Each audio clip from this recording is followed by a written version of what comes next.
Minha saudação especial, você que nos acompanha hoje aqui na TV Imaculada, nosso programa Diálogo Aberto, que é uma produção da Faculdade Palotina de Santa Maria e da Universidade La Salle.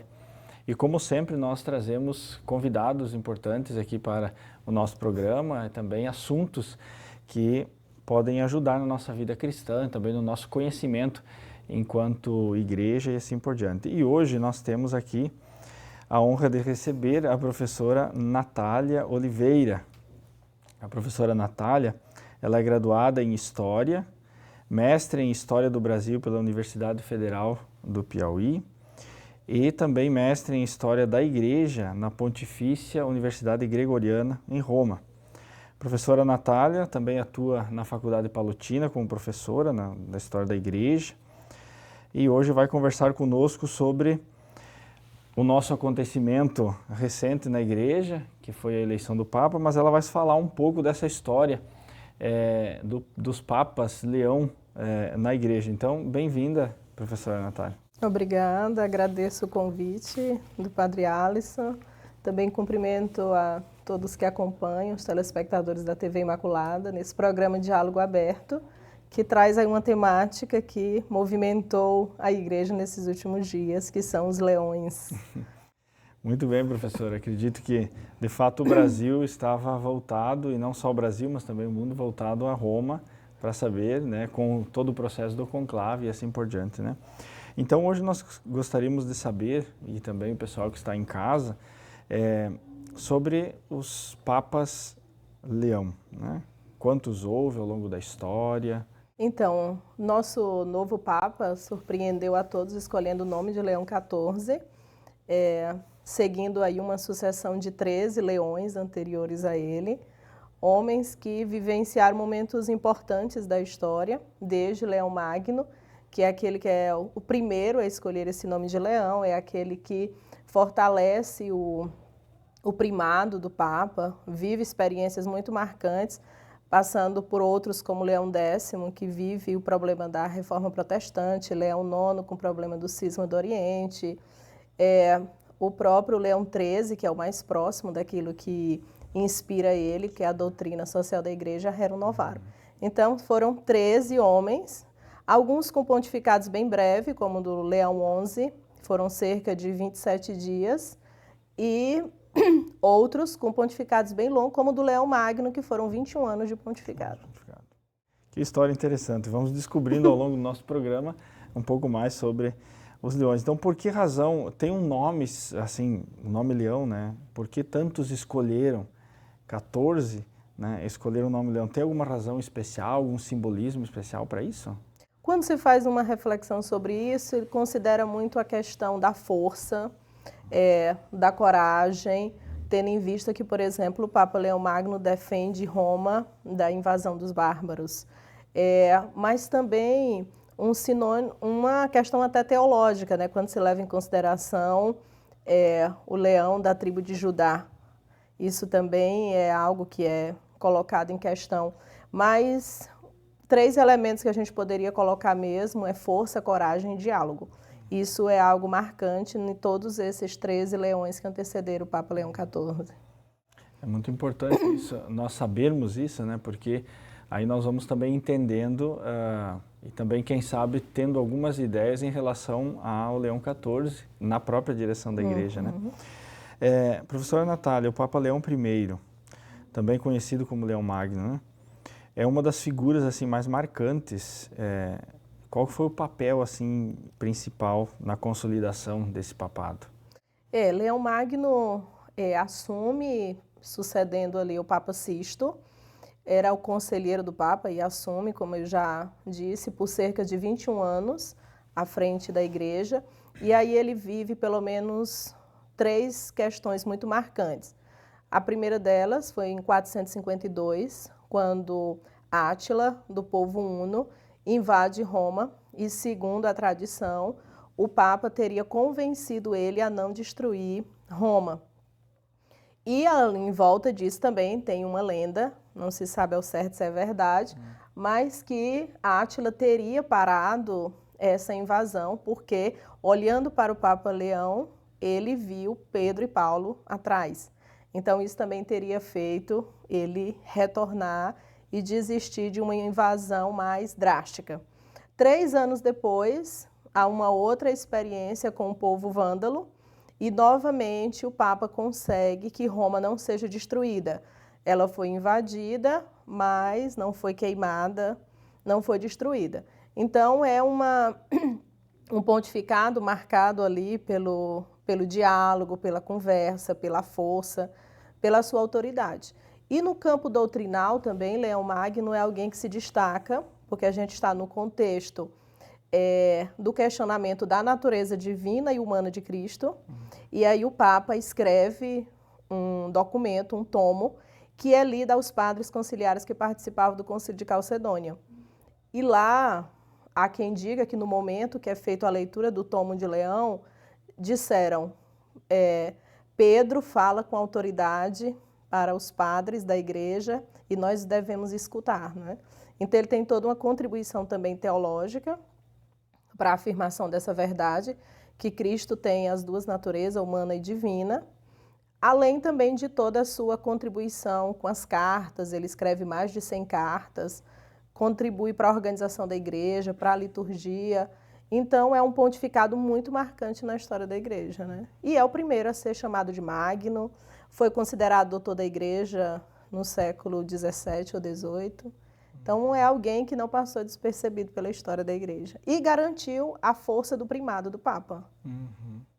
E é interessante porque especialmente essa discussão, a questão da divindade de Cristo, né, é algo que na igreja foi bastante discutido e ele conseguiu, de fato, fundamentar, levar adiante, né? Então são elementos que vão também, digamos assim, demonstrando aquela força que você falava da dimensão da escolha do nome também. E né? Que retorna depois no seu sucessor, que vai novamente escolher o nome de Leão, que é o Leão II. Ele também vai ter que afrontar o problema do monotelismo, que aceita a natureza humana e divina de Cristo, mas vai dizer que é só uma das vontades que opera.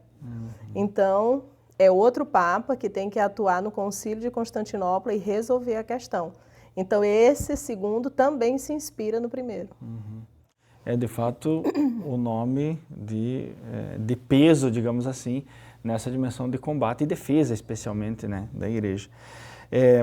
O que se pode destacar assim do pontificado de Leão III e sua relação com Carlos Magno? Isso. Então, o primeiro tem toda essa realidade que eu colocava. O segundo afronta o problema do monotelismo e atua no Concílio de Constantinopla. Já o terceiro tem uma outra realidade, porque ele é eleito sem uma grande aprovação da aristocracia romana. E ele vai sofrer muitos ataques, perseguições, e há quem diga que até tentativa de morte. E aí, nesse momento, a gente tinha a figura do Carlos Magno, que buscava ampliar o seu poder dentro e da sua dinastia, a dinastia carolíngia. Então, aqui a gente, nesse momento, você tem um fortalecimento do Estado Pontifício, que era o território do Papa e da Igreja, né, o patrimônio de São Pedro. Carlos Magno vai reforçar esse território, assim também como vai se mostrar para a Igreja como protetor de Roma, né? Então, o Papa Leão III vai coroar Carlos Magno como imperador do Império Sacro, Império Germânico, mas também vai receber dele a garantia da proteção de Roma, porque aí Carlos Magno ele se torna Rex Francorum, né? Rei dos francos, mas também Patricius Romanorum, protetor de Roma, protetor do patrimônio de São Pedro e da Igreja. Então, é uma aliança política muito importante para todo o século VIII e IX na Igreja.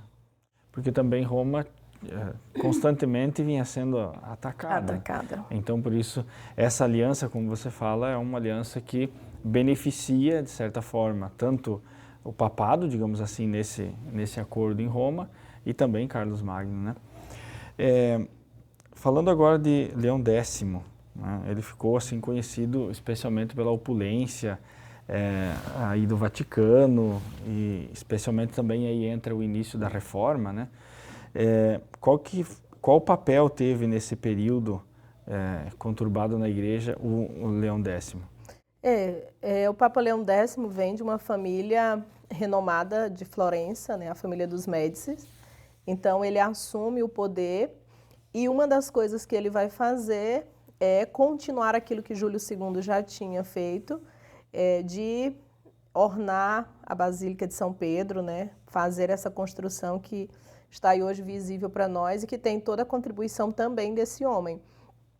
Mas ele vai afrontar dois problemas. Ele tem que dar continuidade ao Quinto Concílio de Latrão, que havia sido convocado pelo Júlio II, e vai aí buscar alternativas para a reforma da Igreja. Há quem diga que esse concílio que ele fechou foi a oportunidade perdida de fazer uma reforma da Igreja antes de Lutero. E aí, posteriormente, em 1517, no dia 31 de outubro, Martinho Lutero apresenta suas teses e aí ele vai afrontar esse problema, né? Vai, primeiramente, pedir uma retratação, que não será feita. Lutero queima a bula que o Papa enviou pedindo a retratação e depois ele vai receber a excomunhão a partir do Papa Leão X. Mas Leão X morre sem dar muito crédito à reforma, sem acreditar que ele causaria todos os desdobramentos dos séculos seguintes, né? Quanto tempo governou Leão X? Leão X, agora me falha a memória, não me recordo exatamente quanto tempo ele ficou. Mas ele teve um papado um pouco longo também, né? Sim. E com esse problema muito sério, que foi o problema da Reforma Protestante. Da Reforma Protestante.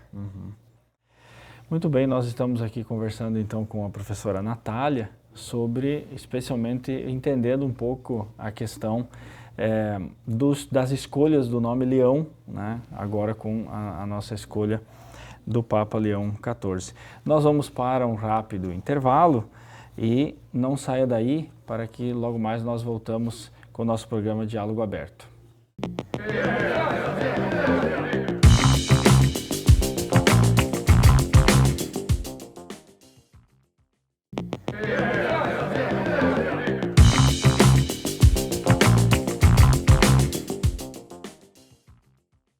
Estamos de volta com o nosso programa Diálogo Aberto e hoje nós estamos recebendo aqui a professora Natália, que é mestre em História da Igreja e que está falando conosco sobre esse legado dos Papas Leão. E por isso agora com o nosso novo Papa, né, Leão XIV, é muito importante a gente entender também um pouco a força desse nome e por que tantas escolhas ao longo da história da Igreja. Professora Natália, dando continuidade ao nosso diálogo, né? Vamos falar um pouquinho de Leão XIII agora. Ao que tudo indica, né? Ele é o que mais influenciou assim, na história da Igreja, no papado. E o que mais influenciou o novo Papa a escolher esse nome? Então, Leão XIII é um Papa com grande significado, né, para a história do final do século XIX e início do século XX, porque tem vários elementos aí de transformação. A primeira delas é porque a gente tinha perdido o Estado Pontifício, então ele é um Papa agora só com o poder temporal, não mais, só com o poder espiritual, não mais o poder temporal. Então, ele tem uma missão de levar a Igreja à frente depois de um pontificado longo, que foi o pontificado do Papa Pio IX, e tem aí inúmeros desafios dentro do contexto das liberdades, do liberalismo, do diálogo com essas questões, essas novas ideias que pairavam ali no início do século XX. Então, ele assume com o dever de colocar a Igreja em diálogo com o mundo. E aí ele vai também tentar colocar a Igreja como uma entidade que não é inimiga da razão, da ciência. Então, ele faz inúmeras ações, como, por exemplo, reabrir o Observatório do Vaticano, que é um dos mais antigos do mundo. Ele vai abrir os arquivos do Vaticano para pesquisa, vai criar o Pontifício Instituto Bíblico para o estudo da Sagrada Escritura, justamente para mostrar para o mundo que a Igreja não tem nenhum problema em dialogar com a razão, né? É também um homem que incentiva a cultura, a arte. Ele vai ser, depois, no início do século XX, o primeiro Papa a ser filmado. Então, no meio, né, ali do início da tecnologia, a partir da televisão, do rádio, ele vai se deixar mostrar. É também alguém que vai fazer uma retomada de toda a filosofia de Tomás de Aquino dentro desse pontificado, mas eu creio que aquilo que mais influencia o Papa Leão XIV é o seu apoio ao catolicismo social, porque nós estamos vivenciando a Revolução Industrial. Dentro da dinâmica da Revolução Industrial, nós temos a grande massa, que é o proletariado, que vivia explorado pela falta de direitos e pelas lutas, e já havia um discurso muito grande de defesa desses direitos, e a igreja meio que observava. E aí o Papa, ele toma a atitude de, pela primeira vez, falar de forma oficial sobre essa problemática, afrontar o problema. E aí ele dá início ao que nós chamamos na igreja de doutrina social da igreja, com a encíclica Rerum Novarum de 1891. Então ele vai colocar que a propriedade privada tem seus benefícios, que a produção tem seus benefícios, mas ele vai combater todo o espírito individualista e egoísta por trás do capitalismo, né? Então, e oferece as verdades da igreja, da cristandade, como uma possibilidade para o homem do século XX.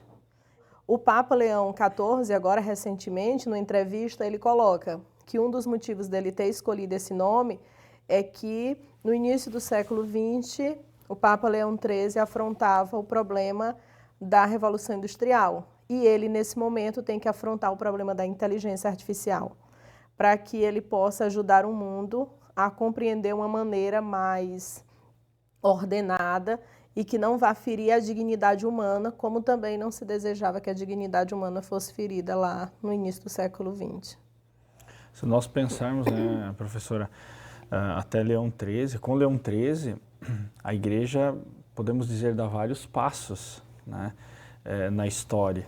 E justamente também nessa abertura de um diálogo, especialmente com a dimensão social também, e assim por diante vai fazendo com que também a igreja entre em questões que, de certa forma, são um pouco complexas, mas que também faz parte, né, da dimensão da igreja. Então ele também faz com que a igreja tome consciência disso, né? Então por isso também essa importância que você salienta do Papa Leão XIII.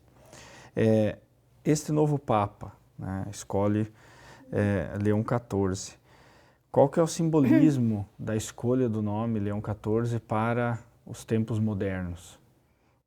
Eu creio que quando você olha todo esse itinerário, né, de vários pontífices que escolheram esse nome, nós percebemos a importância desse diálogo. Eu creio, né, que a gente pode ver lá no Leão Magno, como a gente falava no primeiro bloco, mas até mesmo em situações como a do Papa Leão IX, que é quem afronta o cisma do Oriente, né, a separação da Igreja Oriental da Igreja Latina.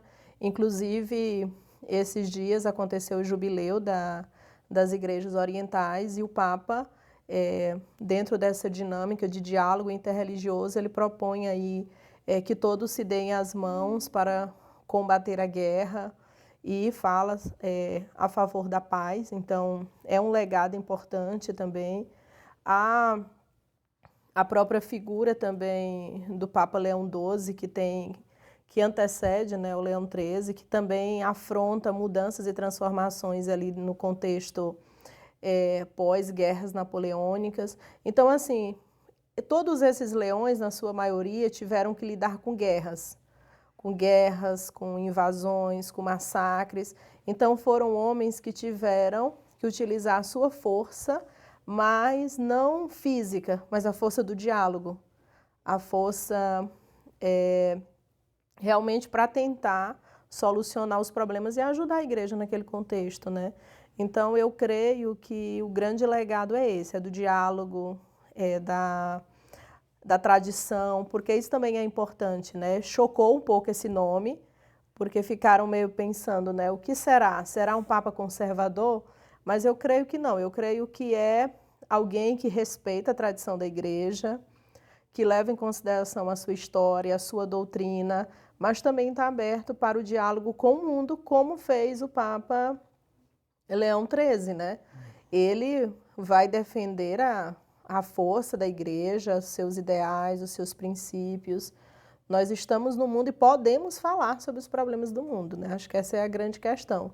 E o Papa Leão XIV também coloca isso, né?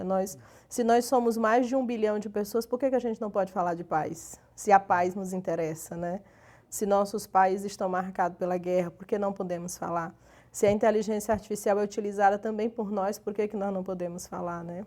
Então, eu acho que diálogo, força, tradição, coragem é o legado que esses papas trazem para o Papa Leão XIV nesse momento, né? Como você bem salientava, né?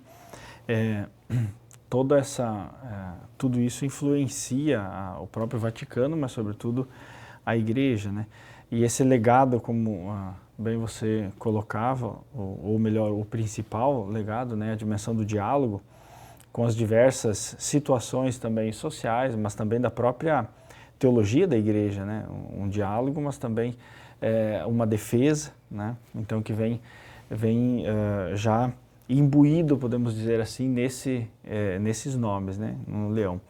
E, sem dúvida, eu acredito que, escutando você falar, a importância da dimensão da inteligência artificial, enfim, da tecnologia agora nesse tempo, né, dessa revolução tecnológica, é importante conhecer para poder saber bem utilizar, né?